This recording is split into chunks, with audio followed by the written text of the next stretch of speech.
Saludos cordiales, apreciados amigos. Seguimos en la serie con el objetivo de conocer los atributos que transformaron a Jesús el Galileo en una entidad divina inigualable. Cada estudio sobre las raíces del cristianismo es presentado con una exégesis neutra e independiente, fuera de toda confesión religiosa y libre de cualquier dogma. Antes de avanzar, debo señalar que, según los evangelios sinópticos, Jesús el Galileo fue un judío idealista que pretendía liberar a su pueblo del yugo romano, pero fue capturado y ejecutado por el delito de sedición. Después de su muerte, sus seguidores le otorgaron muchos atributos divinos, y en este estudio veremos que Jesús fue anunciado como la palabra de Dios.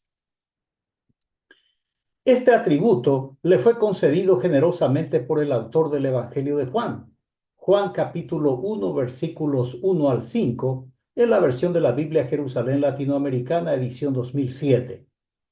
Dice allí: en el principio existía la palabra y la palabra estaba junto a Dios y la palabra era Dios. Ella estaba en el principio junto a Dios. Todo se hizo por ella y sin ella no se hizo nada. Lo que se hizo en ella era la vida, y la vida era la luz de los hombres, y la luz brilla en las tinieblas, y las tinieblas no la vencieron. El escritor comienza su evangelio señalando el origen del Galileo, para que su comunidad tome conocimiento de la magnitud del sujeto en quien depositan su fe o confianza. A tal efecto, el autor se remonta al relato mitológico del libro de Génesis para señalar que Jesús es el creador del cosmos. Según el texto, el Galileo es la poderosa palabra creadora que también incluye la entrega de la ley, cuya instrucción alumbra el camino del pueblo que se considera elegido por esa deidad. En una breve síntesis, Jesús es la palabra creadora manifestada en la creación del mundo. Jesús es la palabra formadora presentada en la ley o Torá. Y Jesús es la palabra iluminada que alumbra el sendero del pueblo escogido. Según el texto, la palabra era Dios y por tanto el Galileo es Dios. Piensa en la transformación de un ser humano, quien de sedicioso convicto pasa a ser el todopoderoso invicto. Es impresionante la facilidad con que el nuevo Dios fue creado y que para configurarlo se empleó el escrito sagrado de otra deidad. Así nace la religión al combinar otras creencias para crear una nueva, con ciertos matices que la diferencian de las fuentes, pero con elementos comunes que son resignificados en su elaboración. Después de esta declaración, tan blasfema para los judíos y tan alucinada para la ciencia, sigamos leyendo la presentación del Evangelio atribuido a Juan. Juan capítulo 1, versículo 14, dice allí: y la palabra se hizo carne y puso su morada entre nosotros, y hemos contemplado su gloria, gloria que recibe del Padre como unigénito, lleno de gracia y de verdad. En la cabeza del autor, el Dios judaíta seguramente, sin poder resolver el conflicto político-religioso de su pueblo en el modo remoto, decide intentar en el modo semipresencial. A tal efecto, en contra de la razón y contra la ley de la naturaleza, el Dios Yahvé embaraza a María, una mujer de su rebaño que ya estaba comprometida con José, para que dé a luz a su hijo, un semidios como en la mitología griega. El ser semidivino identificado como Jesús el Galileo, según Juan, es la personificación de la palabra de Dios. Es la palabra creadora de Dios convertido en un ser humano. En este texto, Jesús o la palabra es el Hijo de Dios, pero en el primer versículo, la palabra es Dios. Son dos afirmaciones completamente diferentes del autor de Juan, al aseverar inicialmente que la palabra es Dios, para luego afirmar que la palabra es el Hijo de Dios. Al principio del relato, Juan aseguró que Jesús es Dios, y ahora que Jesús es el Hijo de Dios. Muy pronto el escritor rebajó al Galileo de ser Dios, le pasó a ser el Hijo de Dios. En cualquier caso, el evangelista embellece desmedidamente la figura del Galileo al asegurar que Jesús es el reflejo de la gloria del Dios Padre, lleno de gracia y de verdad. Esta declaración es desconcertante, porque Jesús fue un ciudadano común que se levantó contra el imperio y fue ajusticiado sin ninguna gloria. Más bien fue con vergüenza por el fracaso de su proyecto mesiánico libertario y por la forma de su ejecución.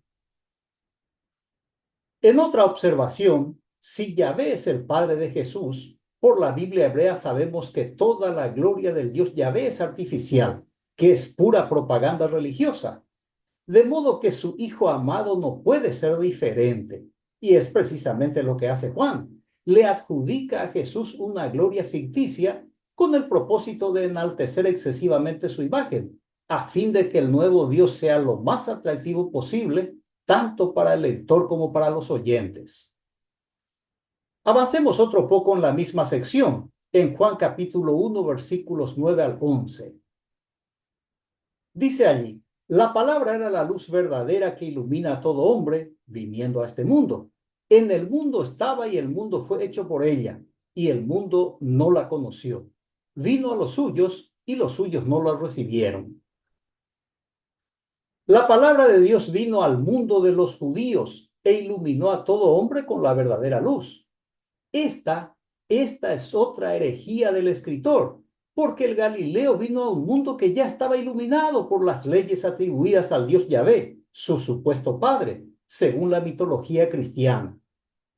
Y todo lo que hizo Jesús fue atacar e intentar apagar esas luces normativas, hasta que la ley judeo-romana le atrapó y condenó, y su luz verdadera se apagó sin que llegara a alumbrar con la intensidad con que el escritor lo pinta.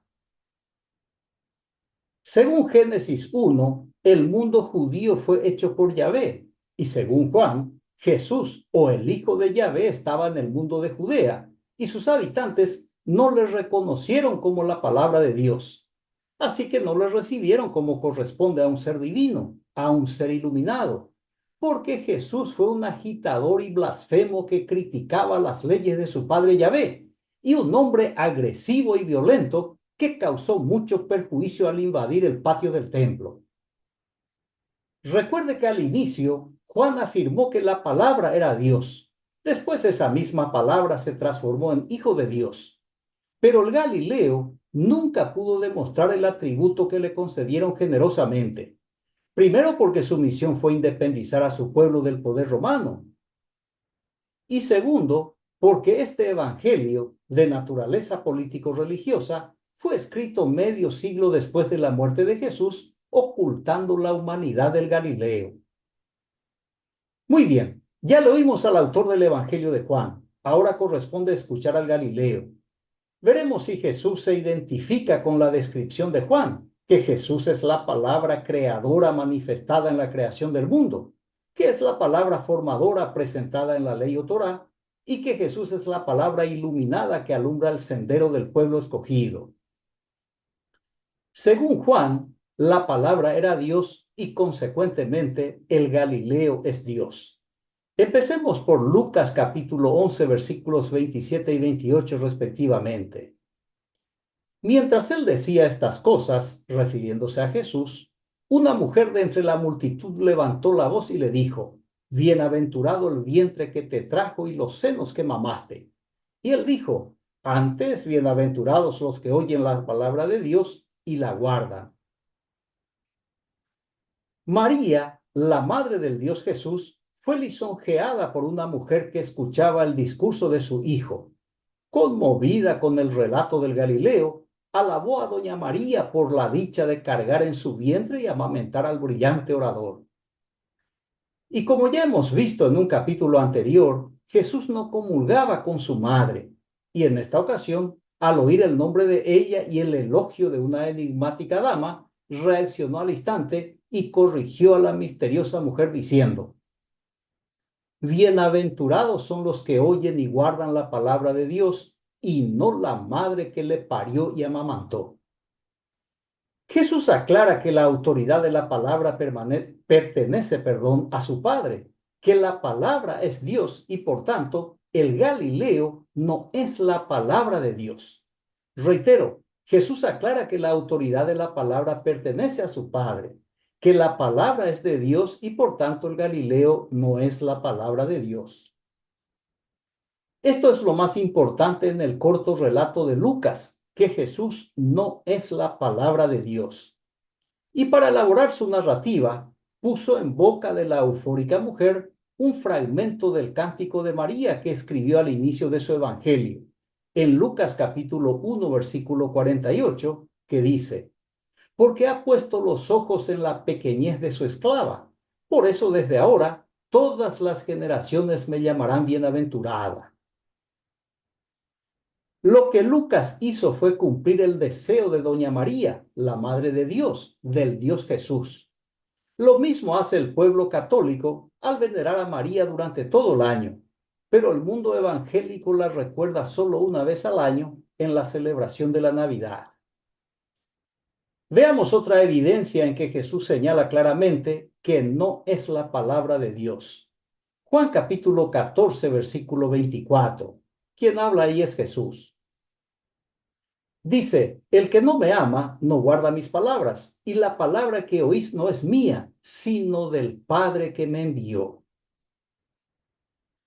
El Galileo divinizado confiesa que el mensaje que pregona no es suyo, sino de su Padre, que no es José, sino Yahvé.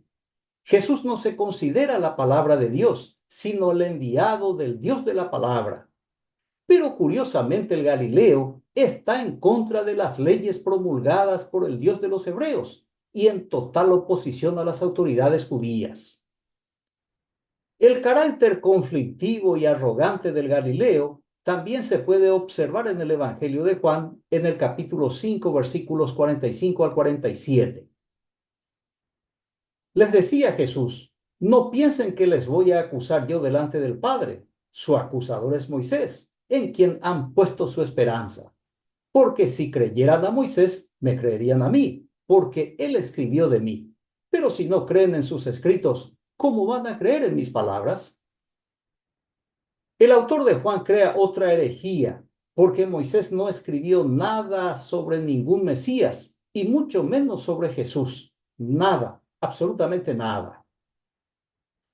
Moisés tampoco anunció que en el futuro vendría alguien a cuestionar y modificar la ley divina recibida en el monte de la reunión. El escritor de Juan, además de crear esta herejía, le hace a Jesús mentiroso.